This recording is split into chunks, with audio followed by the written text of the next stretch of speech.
I ended up in New York because I was 50 years old and I had kind of my company in Denmark under control, and then I got what felt like an invitation to move to New York with my family and open something as important as a food hall in one of the most important buildings in the history of America. And how can you say no to New York? How can you say no to doing something like that in Grand Central Terminal?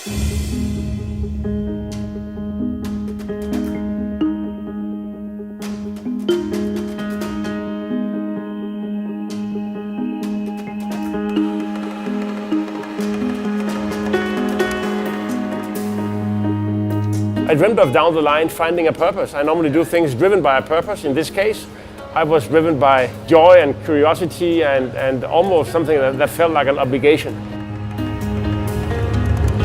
Norman is a collaboration with Frederick, and I also decided to back his dreams of reopening Asker, so we also sort of involved in Asker, and this is not the end. I mean, some more to come. But it's very young, but we both like the idea of being in an extremely vibrant neighborhood that does, and it's very far away from Asker and very far away from Eckart and very far away from the atmosphere in the food hall also. So this is an attempt to take our sensitivity towards the landscape, the terroir, kind of bring that alive in a truly Scandinavian way in a community that hasn't something exactly like that. Also, we like that, as you can probably see, it's a very informal, open environment.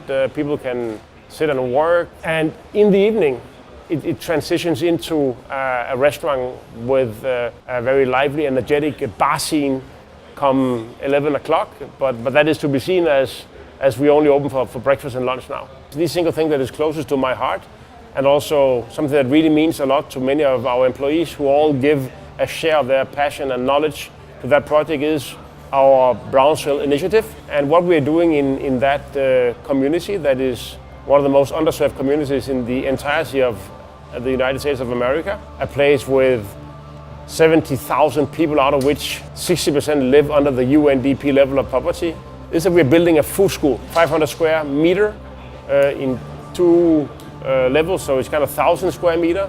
Food school with a social service department, a facility to train the youngsters that know nothing about hospitality. Subtle detail about it is that they are not there to just be trained theoretically. We are collaborating with them in the process of opening up a bakery and a eatery for the neighborhood.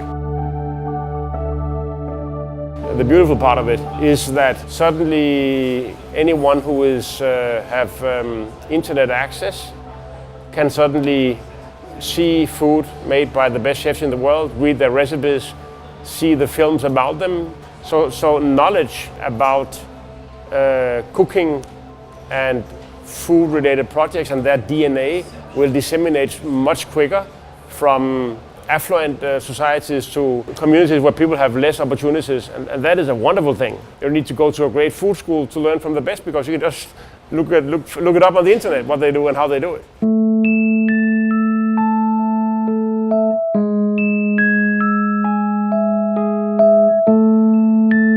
I mean, I love the idea of bringing wonderful food into the lives of people who don't have a lot, and I love the fact that fine dining is not necessarily something about expensive places, white napkins, and a large brigade of workers. That a wonderful meal, I think, in the eyes of most, even most educated eaters today, can be anything. It can be a street food experience. The greatest possible meal is no longer necessarily something classical, conventional, 3-star Michelin-ish environment. That a lot of talented people in the world of food are focusing in other fields of life or society than in the past, where if you were either you were a Michelin chef and then you spent your entire life in Michelin environments, or you had a hot dog cart and then you only did hot dogs. I like this crossover element that I think eventually will bring